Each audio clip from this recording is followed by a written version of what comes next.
Hindi nga tayo papayag mga mare na wala man lang kahit simpleng kaganapan nga sa birthday nga ni mama. Ang nakaplano nga mga mare ay lalabas na lang nga kami at doon na lang kakain, pero dahil nga maulan, ito na nga lang naisipan namin at gabi na nga rin naganap. Paano ba naman kasi mga mare, tingnan nyo naman nga maagang maaga pa lang, hindi talaga mga mare nawawala ang ulan at eto't lumaki na nga yung tubig dito nga sa atin. Baka nga kapag lumaki pa to at magtuloy-tuloy ay mawala na nga rin yung mga gulay nga natin dito kasi talagang mas mataas nga to kaysa nga nung nakaraan. Tingnan nyo mga mare, akala mo talaga ay palisdaan na nga to, pero hanggang tuhod nga ang laki nga nito. Kaya kailangan din talaga natin maglinis nito mga mare pagtapos. Tingnan nyo naman nga yung mga aso nga natin nandito na nga rin sa taas. Yung mga aso nga natin mga mare sa kabila ay nilagay na nga natin dito. Nung huminto naman nga mga mare yung ulan, eto nga sabi ko nga kay Ran, asikasuhin na nga namin dito yung lumot dahil kabili nga ako mga mare ng brush. Mas maganda nga to mga mare sa mga lumot, lalo na nga sa mga binaha. Mas mabilis kasi siya mga mare makaalis ng lumot sa kaputi. Kaya eto rin ang gagamitin namin mga mare sa kabila kapag nga natuyo na rin yung dal. Alam kong napakadami nga dong lilinisin lalo na sa kusina. Minsan kasi mga mare binabrush nga to ng mano-mano lang na nakaupo, napakahirap nga nun mga mare, di katulad dito nakatayo nga. Tulad nga dito mga mare sa lumot nga ng puti nga natin na bato, kailangan din talaga linisin. Kita nyo naman nga na mga itim-itim na nga siya tas malumot. Tiran nga sinubukan niya pa nga mare yung mano-mano nga brush na pakaliit,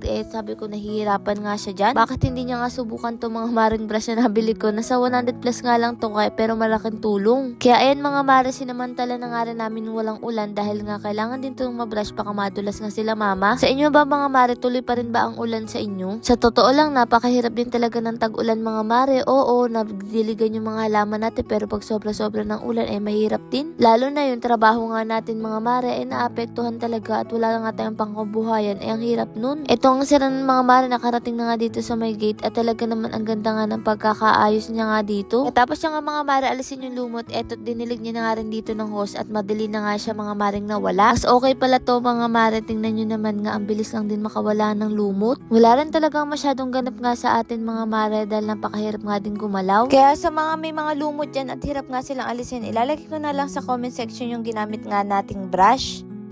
Ayan mga mare, magandang araw sa inyong lahat. Sabi ko naman sa inyo, kapag gumanto sa FYP nyo, sobrang swerte nyo dahil nagbabalik na naman ang ating pa-freebies na 50 grams sa kada bibili nyo mga mare na isang sabon. Hindi lang yan mga mare, dahil may kasama pa yung mesh net. Ayan o. O diba, sobrang sulit na mga mare. Kung bibili nyo to ay nasa 80 plus. Kapag ito lang mga mare, dahil 50 grams na to, ang kagandahan kasi ngayon mga mare, kapag pa-previous lang siya, ayan, mas makakatipid kayo dahil etong pa-previous natin mga mare ay kayang-kayang magtagal ng 1 linggo mahigit at pwede nyo pa nga siyang dalhin kapag magta-travel kayo. So, kasi travel size lang siya mga mare, ayan, kita nyo naman, sobrang ganda rin ito. Same lang din dito mga mare ang formulation nito, ayan. Previous ngayon mga mare, previous lang to sa isahan mga mare, pataas. Kung ilan ang bilhin mo, 2, 3, 3 din ang matatanggap mo na previous mga mare yan. Kaya sobrang swerte mga mare. Pero paalala, sobrang limited lang nito mga mare kasi paubos na rin po ang stock natin. Nasa 1,000 plus na lang mga mare.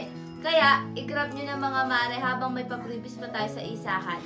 Dahil nga maghapon nga mga maring umuulan, kaya sabi namin makabili na nga lang ng cake at gabi na nga rin kami nakabili dahil hindi talaga humihinto. Siyempre kahit simple nga lang napakik nga kay mama ay hindi pwedeng mawala to dahil siyempre mga mare, bawat taon ay talagang blessing. Gusto nga namin maramdaman niya na kahit nga simple nga lang mga mare ang birthday niya ngayon, at least mga mare naaalala siya ng mga anak niya. Ang gail yata mga mare ang mauna nga ditong kumain nga ng cake. Ngayong taon yata yung pinakamatindi nga mga mare birthday niya na talagang sobrang maulan na hindi ka makakalabas. Habang wala nga si mama dahil nagbibihis siya mga mare, etong dalawa naman nga mag-ama, nauna pa nga sa cake, kala mo sila may birthday. Dapat kasi mga mare, kanina pa kami mag-order kahit sa online na nga lang dahil maulan, pero kahit sa online mga mare, sarado din. Kaya naman nga nung bandang alas 6, sinadya na talaga namin mga mare kahit medyo maulan pa nga. Katuwa lang din kasi mga mare na kada birthday nga ni mama may pa-cake na nga siya. Diba nga palagi ko sa inyong kinakwento mga mare, palagi kong iniipon yung baon ko nun para nga lang makapagpa-cake ako kay mama, kaya lang hindi talaga sapat. At ang kaon-aon ng cake pa nga namin nun mga mga mare yung kay kulot nga. Nahalagang 200 pesos mahigit nga lang yung mga mare at hindi nga namin makalimutan. Si tatay naman nga mga mare dito sakto dumating at may lighter kaya sabi namin sindihan na nga dito mga mare. Ayan mga mare, si tatay sa kasi mama hindi talaga yan magkasundo sa totoo lang, pero kapag maminsan-minsan makikita mo na na-enjoy nila ang isa't isa. Lalo na sana kung chismisan nga mga mare at eto at kumanta na rin kami ng happy birthday. Ang tuwa naman nga ang gail nga dito sa gilid. Ay sus, si mama hirap na hirap pa dito mga mare ihipan. Pero ang wish nga lang namin kay mama ay mahabang buhay. Syempre mga mare, kahit natupad na nga yung mga pangarap natin, iba pa rin kasi talaga kapag may nanay ka mga mare. Sabi nga ngayon ay privilege siya nga daw na may nanay ka. Sa totoo lang mga mare, hindi naman nga lahat ng anak ay may nanay pa. Kaya tayong anak na may mga nanay pa na nakakasama pa nga natin ay maswerte nga daw tayo. Kasi sa totoo lang, totoo yung sinasabi nga ng mga nanay na kapag nawala sila ay mahirap. Lalo na kapag bata pa nga yung mga anak nila mga mare. Kaya yung mga nanay natin habang nasa tabi pa natin o kahit yung mga magulang natin, nanay at tatay, eh dapat ay na-appreciate nga natin sila. Syempre mga mare, nagpapasalamat nga kami